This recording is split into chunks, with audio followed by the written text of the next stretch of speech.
जय हिंद। स्वागत है भगत सिंह जी के क्लास में। हम लोग देख रहे थे सीबीटी 2 के बारे में। सीबीटी 2 जो कि एएलपी का एग्जाम होने वाला है 20 और 19 मार्च को, उसी के बारे में हम लोग प्रीवियस ईयर के क्वेश्चन पेपर देख रहे थे जो 2018 में एग्जाम हुए थे। अगर इस सारा क्वेश्चन जो कि 11 शिफ्ट में हुआ था, इसका सारा का सारा पीडीएफ आप डाउनलोड करना चाहते हैं तो हमारे टेलीग्राम में संपर्क करें भगत सिंह जी की क्लास। वहां से आपका सारा का सारा पीडीएफ उपलब्ध है, आप डाउनलोड कर सकते हैं। आगामी एग्जाम के लिए बहुत ही फायदेमंद होने वाला है, क्योंकि ये भी एग्जाम किसके द्वारा लिया जा रहा है तो टीसीएस के द्वारा ही लिया जा रहा है। इसके कुछ क्वेश्चन हम लोग पिछले क्लास में देखे थे, आज उससे आगे देखेंगे। और एक बात, अगर आप लोग चाहते हैं कि इसका ट्रेड का भी कराया जाए, तो आप लोग कमेंट में यस लिखिएगा। जैसे फिटर हो गया, टर्नर हो गया, मशीनिस्ट हो गया, वेल्डर हो गया, प्लम्बर हो गया, इस सब के लिए ट्रेड की पढ़ाई बहुत जल्द चालू करने वाले हैं। अगर आप लोग सहमत हैं तो देखेंगे आज का पहला क्वेश्चन। आज का पहला क्वेश्चन है, यदि 3a = 6b = 7c हो तो abc का वैल्यू क्या होगा? ये पूछा है। क्या पूछा है? abc का वैल्यू पूछा है। तो करना क्या है, जैसे a का वैल्यू क्या हो जाएगा 1/3 हो जाएगा। b का वैल्यू क्या हो जाएगा? b का वैल्यू हो जाएगा 1/6 हो जाएगा। c का वैल्यू क्या हो जाएगा 1/7 हो जाएगा। तो करना क्या है, इस सब का जो है लघुत्तम ले लेना है। किसका 3, 6 और 7 का लघुत्तम ले लेना है। कितना हो गया? 42 हो गया।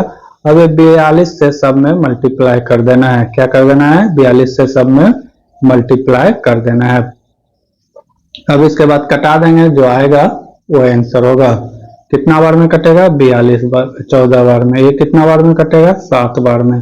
ये कितना बार में कटेगा? 6 बार में। इसका आंसर हो जाएगा 14:7:6। इसका राइट आंसर क्या हो जाएगा? 14:7:6। Option number C is the right answer. इस तरह का सवाल पूछता है तो इस तरह का सवाल का प्रैक्टिस आप लोग करके जाइएगा। अगला क्वेश्चन है, कृत्रिम भाषा में कुछ शब्द इस प्रकार से है कि अनकैरी को लिखा गया है लाइट हाउस, ठीक है। ब्राउन कैरी को लिखा गया है लाइट वेट, डोंपी को लिखा गया ओवर वेट।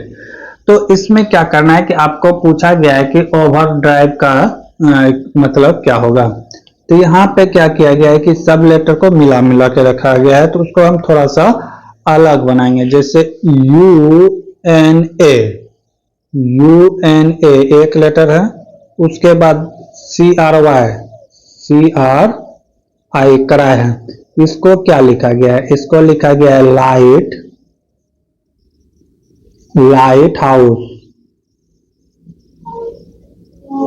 हाउस अलग अलग करके लिखा गया है। एक में देखे थोड़ा सा डिस्टर्ब किया गया है। उसके बाद क्या लिखा है? बैन कैरी, तो बैन CRI कैरी को लिखा गया है लाइट वेट, लिखा गया है। उसके बाद फिर लिखा है बैन ETU, इसको क्या लिखा गया है? इसको लिखा गया ओवरवेट लिखा गया है। तो ओवर ड्राइव का मतलब पूछा है। तो पहले हम यहां से सबका कोडिंग कर लेंगे। जैसे कैरी यहाँ पे भी है, कैरी यहाँ पे भी है, तो यहाँ पे और इसमें क्या क्या कॉमन हो सकता है? लाइट यहाँ पे भी है, लाइट यहाँ पे है, तो इसका मतलब ये इसके लिए आया है, ठीक है, कोई दिक्कत नहीं। हमें खोजना क्या है? ओवर वेट का। हमें क्या चीज का खोजना है? ओवर ड्राइव का, ठीक है। ओवर ड्राइव तो है नहीं इसमें, तो इसमें से जो ऑप्शन नहीं आएगा वो छांट देंगे, ठीक है। अब जैसे बैन यहाँ पे भी है और यहाँ पे भी है, ये दोनों में क्या है? वेट है, तो इसके लिए तो ये हो गया, ठीक। अब बचा हाउस, यहाँ पे बचा है हाउस के लिए तो ए आ जाएगा। अब इस शब्द में से हमको छांटना है। बैन जिसमें है वो तो नहीं होगा, ठीक है। बैन यू वाला भी नहीं होगा,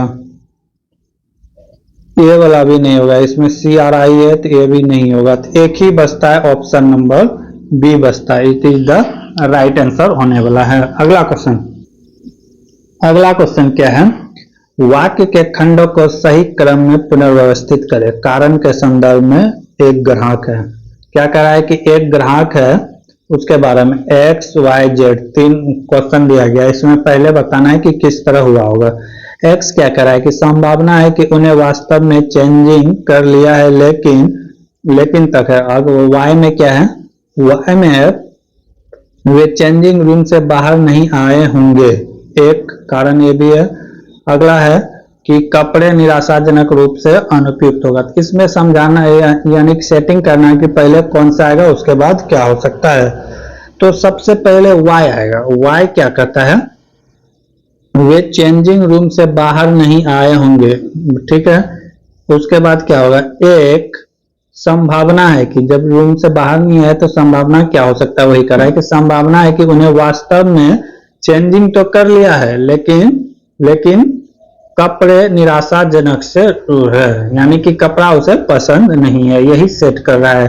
क्या हो जाएगा, X, Y और Z, X, Y और Z, इस तरह हम इसको सजा सकते हैं। इस द राइट आंसर होगा X, Y, Z। अगला क्वेश्चन है,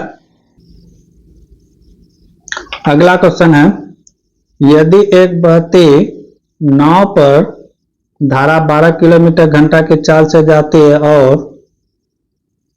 और फिर उसी दूरी को विपरीत दिशा में 24 किलोमीटर प्रति घंटा से तय करती है, तो यात्रा की औसत चाल पूछ रहा है। क्या कर रहा है कि एक नदी, बहती हुई नदी पर यहां से मान लेते हैं A से चलकर B तक जाता है, ठीक है, और कहता है कि इधर से गया और फिर कह रहा है कि रिटर्निंग इधर ही आ रहा है, ठीक है। जब गया था तो इधर से कितना स्पीड था, 12 किलोमीटर पर आवर। जब उधर से रिटर्निंग आ रहा है तो कितना है, 24 किलोमीटर पर आवर। तो पूछ रहा है कि औसत चाल क्या होगा, औसत चाल, एवरेज वेलोसिटी पूछा है, एवरेज स्पीड पूछा है।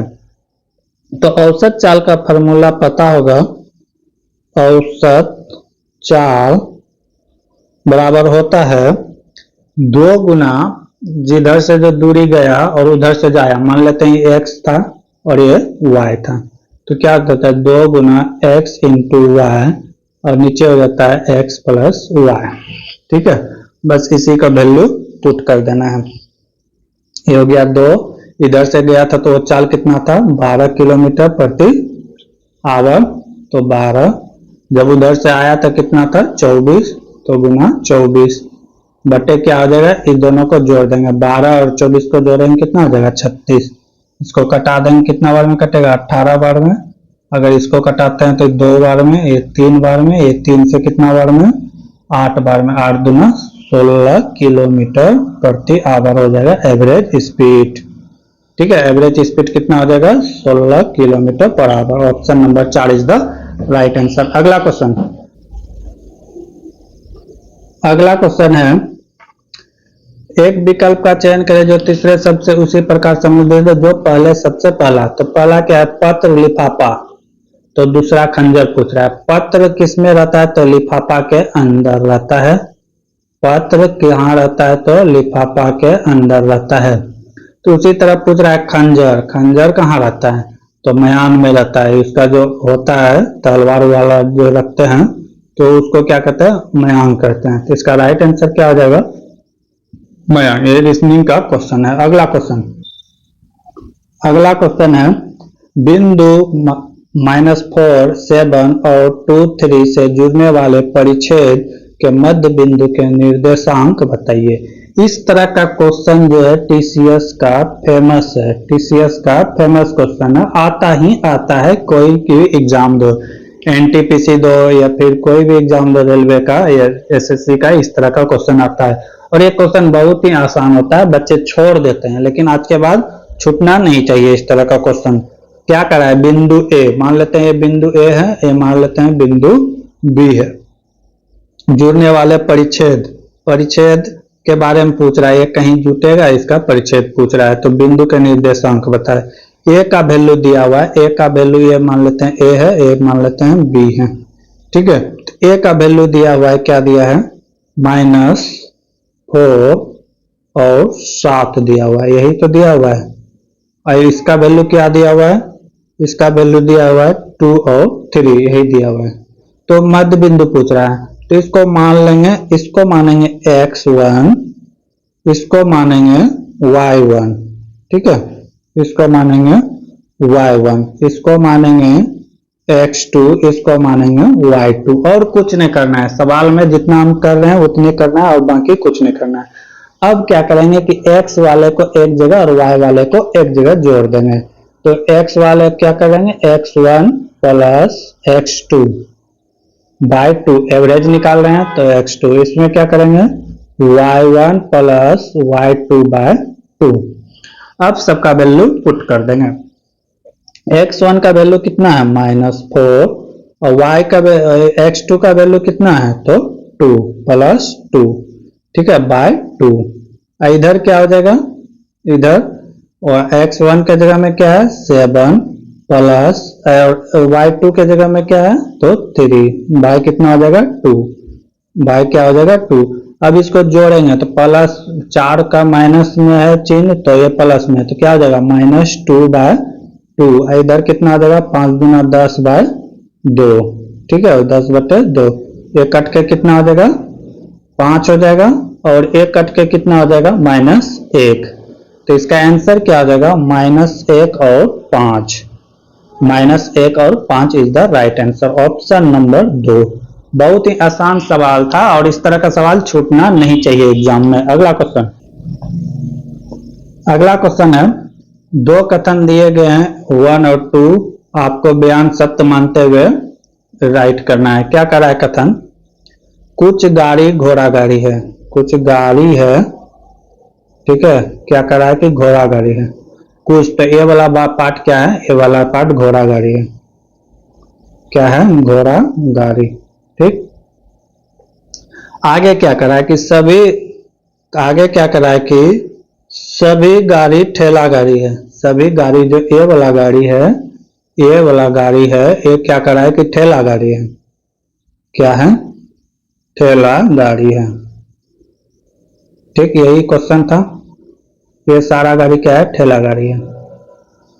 अब निष्कर्षण क्या कर रहा है, सभी घोड़ा गाड़ी ठेला गाड़ी है, सभी घोड़ा गाड़ी ठेला गाड़ी नहीं, बिल्कुल गलत है, क्योंकि ये थोड़ा सा ही घोड़ा गाड़ी ठेला गाड़ी है, तो ये कथन क्या है, बिल्कुल गलत है। अगला क्या कर रहा है, कुछ ठेला गाड़ी घोड़ा गाड़ी है, कुछ ठेला गाड़ी घोड़ा गाड़ी है, बिल्कुल सही बात है, इतना सा जो ठेला गाड़ी घोड़ा गाड़ी है, तो ये सही है कि कुछ थोड़ा सा सही है। तो निष्कर्षण क्या कर रहा है, केवल निष्कर्षण 2 लागू होता है, पहला तो गलत था, दूसरा सही है, ऑप्शन नंबर 2 सही है। अगला क्वेश्चन, अगला क्वेश्चन है, यदि अंडर रूट एक्स प्लस 12 नहीं है, प्लस 0.24 इक्वल टू दिया हुआ है अंडर रूट 0.1269 इतना दिया हुआ है, तो पूछा है कि x का वैल्यू क्या होगा, x का वैल्यू पूछा है क्या होगा। तो इस तरह सवाल देख के घबराना नहीं है, बहुत ही आसान होता है, बनाने का प्रयास करेंगे। तो क्या दिया हुआ है कि अंडर रूट x प्लस 0.24 का वैल्यू दिया हुआ है कितना, 0.1296 इतना दिया हुआ है, ठीक है। इसका पहले हम क्या करेंगे, दशमलव हटाने का प्रयास करेंगे। ये कहाँ है, तो अंडर रूट में है, सारा कहाँ है, तो अंडर रूट में। अब दशमलव हटाएंगे तो 1 2 3 4, दशमलव के बाद कितना जीरो है, तो 4 जीरो है, आ जाएगा 1 2 3 4 जीरो हो गया। अब इसको अगर हम बाहर करेंगे तो 1236 का आया कितना, 1296 बट्टे कितना हो गया। अब इसका अगर हम देखें तो ये किसका अंडर रूट हो सकता है, तो ये देखें तो 36 का है, ये कितना का है 36 का, और 100 का, नीचे क्या हो जाएगा 100 हो जाएगा, ठीक है। अगर इसका इतना का ऊपर करेंगे तो रूट लेकर उड़ जाएगा, तो इसका फाइनल आंसर क्या आ जाएगा 36/100। और 36/100 को जब 100 से भाग देंगे, 36/100 को भाग देंगे तो ये कितना आ जाएगा 0.36 आ जाएगा। ये कितना आ जाएगा 0.36, यानी एक किसका वैल्यू आया, तो ये आया अंडर रूट एक्स का, अंडर रूट एक्स का वैल्यू आ गया 0.36। ठीक है, अब इसमें ये प्लस में था तो ये प्लस में था तो उधर जाके क्या हो जाएगा माइनस हो जाएगा। कितना हो जाएगा माइनस हो जाएगा 0.24। जब इसको माइनस करेंगे तो बचेगा क्या, बचेगा 0.12 बचेगा। ये किसका वैल्यू आ गया है, तो ये एक्स का वैल्यू आ गया है। हम ये अंडर रूट एक्स का आ गया है, हमें चाहिए एक्स का वैल्यू। तो इसके ऊपर अगर स्क्वायर करेंगे तो ये तो रूट उड़ जाएगा और इसके भी स्क्वायर कर देंगे, दोनों साइड स्क्वायर कर देंगे। तो इसका स्क्वायर करने के बाद तो एक्स रूट उड़ जाएगा, लेकिन इसका जब स्क्वायर करेंगे तो एक कितना हो जाएगा 12 का स्क्वायर होता है 144 और दशमलव के बाद 2 जीरो आ जाएगा, 0 इतना हो जाएगा 0.014 हो जाएगा। इस द राइट आंसर हो जाएगा ऑप्शन नंबर ए।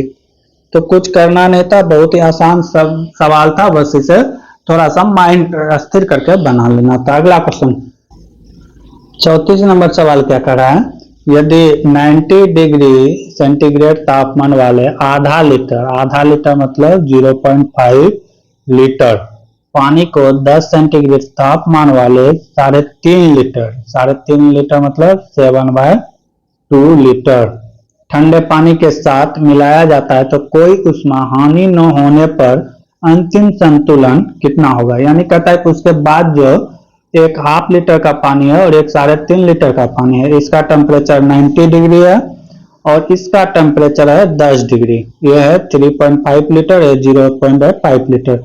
अब कह रहा है कि ये दोनों पानी को जब मिलाया जाएगा एक दूसरे बर्तन में डाला जाता है, इसको भी और इसको भी, तो इस 4 लीटर जो पानी हो गया 4 लीटर, तो इसका टेम्परेचर क्या होगा। सवाल यही पूछ रहा है कि इसका टेम्परेचर क्या होगा, तो यही पूछ रहा है सवाल। तो देखते हैं बनाने का तरीका।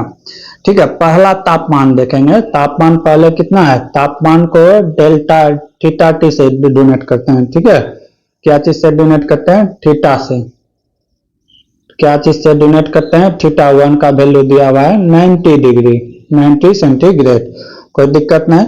पानी की मात्रा अब ले लेते हैं L1 पानी की मात्रा कितना है 0.5 लीटर है। ठीक है, अब थीटा 2 उस टेम्परेचर को लेंगे जो दूसरे बर्तन में रखा हुआ है, तो यहाँ पे थीटा 2 का वैल्यू क्या हो जाएगा, थीटा 2 का वैल्यू हो जाएगा 10 डिग्री सेंटीग्रेड। और फिर लेंगे L2 जो दूसरा पानी है 3.5 लीटर, उसका वैल्यू ले लेंगे, कितना हो जाएगा 3.5 लीटर। इतना सब लिख लिए, इतना सारा दिया था सवाल में तो हम लोग ने लिख दिया। अब आगे क्या करना है कि थीटा का मैक्सिमम जो ये होता है फार्मूला, वो बताते हैं कि थीटा मैक्सिमम कैसे बनेगा, यानी कि इसका टेम्परेचर किस तरह निकाला जाएगा। तो ये फार्मूला होता है, इसे ध्यान से देखिएगा। फार्मूला होता है theta 1 into L1 plus theta 2 into L2 by होगा L1 प्लस L2। ठीक है, ये फार्मूला होता है, ये आप याद रखिएगा, आगामी एग्जाम में आने वाला है सवाल इस तरह का। अब सारा का वैल्यू हम पुट कर देंगे। थीटा 1 का वैल्यू कितना है 90, L2 का वैल्यू कितना है तो 0.5 प्लस थीटा 2 कितना है तो 10 और L2 कितना है, L2 है 3.5। अब बाय में कितना हो जाएगा, नीचे ये दोनों को जोड़ेंगे तो हो जाएगा 4 लीटर हो जाएगा, कोई दिक्कत नहीं। अब इसको जब जोड़ेंगे तो कितना हो जाएगा, इसका मतलब हाफ से इसको डिवाइडेड करेंगे तो कितना हो जाएगा 45 प्लस इधर कितना हो गया 10 गुना 3.5 हो जाएगा 35 बटे कितना है नीचे में 4। इसको जब जोड़ेंगे तो कितना हो जाएगा 80 बटे 4। जब ये कटेगा तो कितना बार में कटेगा 20 बार में, यानी कि इस टेम्परेचर का जो इस बर्तन का टेम्परेचर होगा वो कितना हो जाएगा 20 डिग्री सेंटीग्रेड हो जाएगा। कितना हो जाएगा 20 डिग्री सेंटीग्रेड। तो टीसीएस में जो है सीबीटी 2 में फिजिक्स से फार्मूला से क्वेश्चन आएगा, इसके लिए कोई दिक्कत वाली बात नहीं है, तैयारी करके जाइएगा, अच्छा खासा रहेगा, कम से कम 10 से 12 सवाल रहेगा। ठीक है, अगला क्वेश्चन। अगला क्वेश्चन है, निम्नलिखित में किस प्राप्तकर्ता ने मरणोपरांत दादा साहेब फाल्के पुरस्कार से सम्मानित किया गया? मरणोपरांत पूछ रहा है, तो इसका राइट आंसर हो जाएगा विनोद खन्ना। विनोद खन्ना को मरणोपरांत 65वां दादा साहेब फाल्के पुरस्कार दिया गया 2017 का। 2017 का दिया गया, लेकिन कब दिया गया? 2018 में दिया गया था। ठीक है, अगर बात किया जाए दादा साहेब फाल्के पुरस्कार का, तो ये कब से दिया जाता है? तो 1969 से दिया जाता है। कब से दिया जाता है? 1969। ये फिल्म के क्षेत्र में सबसे बड़ा पुरस्कार है। अगर पूछा जाए कि प्रथम बार किसको दिया गया था, ये दिया गया था जब शुरुआत हुआ था, तो अभिनेत्री थी देविका रानी को। किसको दिया गया था? देविका रानी को दिया गया था। ठीक है, देविका रानी को दिया गया था। अगर बात किया जाए कि क्या दिया जाता है, इसमें 10 लाख रुपए दिया जाता है और प्लस एक स्वर्ण कलम दिया जाता है, यानी कि सोना का कलम दिया जाता है। किसका कलम दिया जाता है? सोना का कलम दिया जाता है दादा साहेब फाल्के पुरस्कार में। ये किस क्षेत्र में दिया जाता है? तो फिल्म के क्षेत्र में दिया जाता है। इतना बात इससे क्वेश्चन बन सकता था, सारा मैंने बता दिया। अगला क्वेश्चन। अगला क्वेश्चन है, एक धातु की क्षय का प्रतिरोध के अलावे डैश पर निर्भर करता है। तो प्रतिरोध के अलावे जो है वो घनत्व पे डिपेंड करता है। किस पे घनत्व करता है? डेंसिटी पर डिपेंड करता है। जिसका डेंसिटी ज्यादा होगा, ठीक है, उस रॉड का प्रतिरोध उतना ही ज्यादा होगा। ठीक है, ये बात है। किसमें डिपेंड करता है? तो घनत्व पर निर्भर करता है।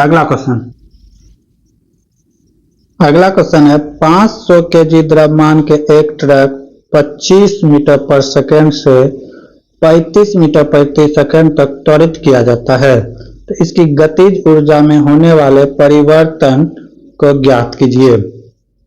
धारा पहले 25 पे चल रहा था, अब 35 किया, तो इसके गतिज ऊर्जा में जो चेंज हुआ होगा उसके बारे में पूछा है। तो हम लोग पहले जो जो दिया हुआ है सब लिख लेते हैं। तो पहले हम देख लेते हैं ट्रक का द्रव्यमान। ट्रक का द्रव्यमान कितना दिया हुआ है? एम का वैल्यू हो जाएगा 5000 केजी।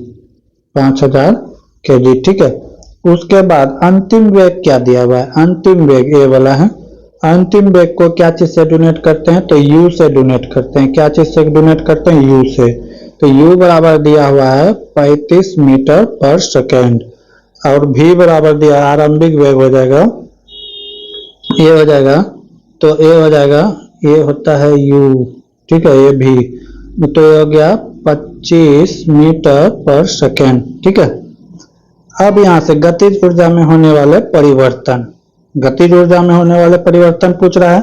तो गतिज ऊर्जा में जो परिवर्तन होता है उसके लिए फॉर्मूला होता है 1/2 m u square v square minus u square. ठीक है, v square minus u square. कोई दिक्कत नहीं।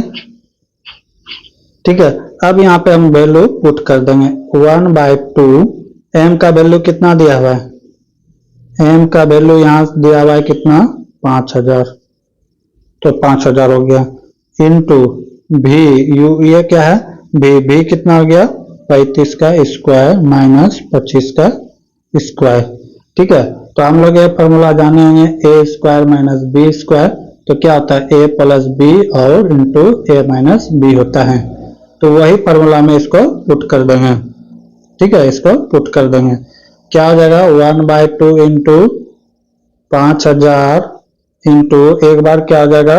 ये प्लस वाला ले लेंगे 35 प्लस 25, एक बार क्या ले लेंगे? माइनस वाला, इंटू 35 माइनस 25, ये फॉर्मूला ले लेंगे। तो क्या हो जाएगा? 1/2 इंटू 5000 इंटू, ये दोनों को जोड़ेंगे तो कितना हो जाएगा? 35 हो जाएगा 60, ये हो जाएगा 60 और इसको जब घटाएंगे तो कितना हो जाएगा 10। बस इसी को क्या करेंगे, सॉल्व कर देंगे, आंसर आ जाएगा। इसको जब कटा देंगे तो कितना बार में कटेगा, 5 बार में कटेगा। तो कितना हो गया, 6 5 30, 30 में कितना जीरो हो गया, 1 2 3 4 जीरो, और इधर से 5 से गुना करेंगे, 15 गुना 5 कितना हो गया 150, इसमें भी 1 2 3 4 जीरो। जब इसको सॉल्व करेंगे तो कितना हो जाएगा 1.5 मेगा जूल। ठीक है, इसका राइट आंसर हो जाएगा 1.5 मेगा जूल। मेगा जूल में पूछा था इसीलिए मेगा जूल में आंसर देंगे। कुछ नहीं था, बस ये फॉर्मूला था। ठीक है, जब गतिज ऊर्जा में परिवर्तन होता है तो फॉर्मूला होता है half M V square minus U square, ये फॉर्मूला होता है। अगला क्वेश्चन है उम्मदा पैवन पैलेस किस शहर में है। तो ये बात करें तो ये कहाँ है, जोधपुर में है। जोधपुर कहाँ है, तो राजस्थान में है। अगला क्वेश्चन है निम्नलिखित में कौन सा असम का लोक नृत्य है। असम का लोक नृत्य है ये बागु गुम्बा है। यहाँ के जो जनजाति होते हैं बोडो जनजाति उसके द्वारा ये नृत्य किया जाता है। ठीक है, अगला क्वेश्चन, निम्नलिखित में कौन सा मूल इकाई नहीं है। तो एक कैंडला मूल इकाई है, मोल एक इकाई है, एम्पियर मूल इकाई है, लेकिन रेडियन यहाँ पे मूल इकाई नहीं है, सब्ट्रैक्शन है, ये किसी और से भी मिलकर बना है। अगला क्वेश्चन है यदि कोई दुकानदार 2700 रुपए पर एक वस्तु बेचता है तो वह 8% लाभ कमाता है। यदि वह 3000 में वस्तु को बेचता है तो प्रतिशत लाभ क्या होगा। जब कोई वस्तु हम खरीदते हैं तो वह हमारे लिए 100% होता है। अगर इससे ज्यादा में बेचते हैं तो होता है लाभ, अगर इससे कम में बेचते हैं तो होता है हानि। ठीक है, तो यहाँ क्या करा है, 8% का लाभ हुआ है, यानी कि 8% का क्या हुआ है, लाभ। ये जो बेचा है तो इसके पास पैसा कितना है, 100% तो ये आया है जो ये लगाया था, प्लस 8% क्या आया है, लाभ आया है। 8% क्या आया है, लाभ। यही मिला के जो पैसा आया है इसके पास कितना आया है, 2700 रुपीज आया है। तो आगे पूछ रहा है क्या कि यदि वस्तु को 3000 रुपए में बेचते तो लाभ प्रतिशत कितना होता। लाभ प्रतिशत कितना होता है, ये तो 100% जो मूलधन लगाए थे तो वो तो होता, और जो चेंज होता तो लाभ में होता। तो इस तरह का सवाल बहुत ही आसान होता है, एक झटके में बन जाएगा। तो इन दोनों को जोड़ देंगे, कितना हो गया, 108% का वैल्यू दिया हुआ है 2700 रुपए। तो हमें पूछा गया है कि अगर 3000 में बेचते हैं तो लाभ प्रतिशत कितना होता। तो यहाँ हम मान लेंगे 3000 रुपए, तो लाभ प्रतिशत नहीं पता है तो x कर देंगे, तिरछा तिरछी क्या कर देंगे, गुना। ठीक है, क्या हो जाएगा, तिरछा तिरछी गुना हो जाएगा। ये इसको इस तरह भी कर सकते हैं, 2700 इक्वल टू 108%, तो 3000 इक्वल टू कितना हो जाएगा, 3000 बराबर x। यहां से हम क्या कर देंगे, तिरछा तिरछी गुना कर देंगे, तिरछा तिरछी गुना कर देंगे। क्या हो जाएगा, हमें x का वैल्यू चाहिए तो क्या हो जाएगा, 108 गुना 3000 बट्टे हो जाएगा 2700। तो 00 से 00 कैंसिल हो जाएगा और कुछ कटेगा, 27 से ये 4 बार में कटेगा। ठीक है, कितना हो गया, 4 तिया 12, 1200 हो गया, इधर 1200 हो गया, 4 तिया 12, 120 हो गया, यानी कि 120%। 120% में 100% तो हमारा क्या था, मूलधन था, तो लाभ कितना हो गया, 20%। लाभ कितना हो गया, 20%। Option number A is the right answer. अगला क्वेश्चन है यदि किसी कार की गति 90 किलोमीटर प्रति आवर से बढ़ाकर 54 किलोमीटर प्रति आवर से बढ़ाकर 90 किलोमीटर प्रति आवर कर दी जाती है तो इसकी गतिज ऊर्जा डैश के अनुपात में होगा। इसका गतिज ऊर्जा का अनुपात क्या होगा। तो यहाँ पे दिया क्या है, काइनेटिक एनर्जी। काइनेटिक एनर्जी दिया, काइनेटिक एनर्जी पूछा है ना, गतिज ऊर्जा, काइनेटिक एनर्जी। तो काइनेटिक एनर्जी बराबर क्या होता है, काइनेटिक एनर्जी बराबर फॉर्मूला होता है हाफ एम वी स्क्वायर। ये सब फॉर्मूला बहुत इंपॉर्टेंट है, आप बना सकते हैं, ये तो इसे याद करना है। तो ये हो गया। तो काइनेटिक एनर्जी, यहां से हम एक चीज समझ सकते हैं कि काइनेटिक एनर्जी किस पे डिपेंड कर रहा है। तो काइनेटिक एनर्जी जो है ये तो कांस्टेंट हो गया। काइनेटिक एनर्जी डिपेंड कर रहा है वी स्क्वायर पर, डायरेक्टली प्रोपोर्शनल होता है वी स्क्वायर यानी कि वेलोसिटी के स्क्वायर पर, बाकी कोई फर्क नहीं पड़ता है। इसका मास भी बढ़ेगा तो कोई फर्क नहीं पड़ेगा, लेकिन यहाँ पे किसके कारण वेलोसिटी यानी चेंज होगा, तो वेलोसिटी स्पीड के कारण 1/2m यहाँ पे क्या है, नियत है। तो अब यही तो कर रहा है, यही तो वेलोसिटी चेंज कर रहा है, 54 से बढ़ाकर 90 कर दिया गया। तो देखना है काइनेटिक एनर्जी हम दो प्रकार के लेंगे, पहले के लिए लेंगे K1 और दूसरे के लिए ले लेंगे काइनेटिक एनर्जी 2। तो ये हो गया 1, ये हो गया 2, ठीक है, ये हो गया 2। तो अब इसका वैल्यू दिया हुआ है, पहला का दिया है V1 मान लेते हैं, दूसरा का मान लेते हैं V2 स्क्वायर, ठीक है। तो इसका वैल्यू तो हमें पता है, काइनेटिक एनर्जी कितना दिया हुआ है, काइनेटिक एनर्जी पहले दिया है 54, उसके बाद कितना दिया है 90 दिया गया है, इसी का स्क्वायर, ठीक। अब तब ये इसको अगर कटाएंगे तो क्या कट के निकल के आएगा, 9 से अगर कटाते हैं तो कितना आ जाएगा, ये आ जाएगा 9 × 54। जब इसको कटाएंगे तो कितने बार में कटेगा, जब इसको कटाएंगे 18 से तो ये कटेगा 3 बार में, ये कटेगा 18 से 5 बार में। तो क्या हो गया 3/5 इसका स्क्वायर, 3/5 का स्क्वायर क्या आ जाएगा, 3 का स्क्वायर 9, 5 का स्क्वायर 25। तो अनुपात क्या हो गया 3:25 इज द राइट आंसर। क्या हो जाएगा 3:25 इज द राइट आंसर। अगला सवाल, तो मेन था ये फॉर्मूला, इसे में पुट करना था, छोड़ना नहीं है इस तरह के। अगला सवाल है राष्ट्रीय कौशल विकास निगम NSDC भारत के देश के तहत गठित एक सार्वजनिक निजी साझेदारी है। ये किसके द्वारा होता है, वित्त मंत्रालय के द्वारा होता है। क्या है, यदि कोई संख्या 36 से बढ़ाने के बाद वह अपने 109% के बराबर हो जाता है तो वह संख्या क्या है। तो क्या करें, कोई भी संख्या अपने आप में क्या होता है 100% होता है। यहाँ कहता है कि 109%, यानी कि वृद्धि जो हुआ है कितना का हुआ है 9% का। 9% का वृद्धि कब हुआ, जब इसमें 36 ऐड किए, 36 क्या किए ऐड किए। इसका मतलब क्या है कि 9% का वैल्यू 36 के बराबर है, 9% का वैल्यू क्या है 36 के बराबर है। तो कोई भी संख्या अपने आप में क्या होता है 100%। तो 100% का वैल्यू क्या हो जाएगा, मान लिए x कर देंगे तिरछा तिरछी गुना, क्या कर देंगे तिरछा तिरछी गुना। तो x बराबर क्या हो जाएगा 36 गुना 100/9, 9 से कटेगा कितना बार में 4 बार में, 4 गुना 100 कितना हो जाएगा 4 गुना 100 400। राइट आंसर क्या हो जाएगा 400, ठीक है। कुछ नहीं था सवाल में, कुछ नहीं था। अगला क्वेश्चन है संविधान मसौदा समिति के अध्यक्ष कौन थे। तो संविधान मसौदा समिति के अध्यक्ष की बात करें तो BR अम्बेडकर थे। अगर कहा जाता है तो भारतीय संविधान इन्हीं के द्वारा लिखा गया था, ठीक है। ये ड्राफ्ट कमेटी के भी अध्यक्ष थे, ठीक है। आगे का क्वेश्चन हम लोग देखेंगे अगले क्लास में, तब तक के लिए जय हिंद जय भारत। अगर क्लास अच्छा लगा हो तो लाइक शेयर सब्सक्राइब जरूर करें। जय हिंद जय भारत।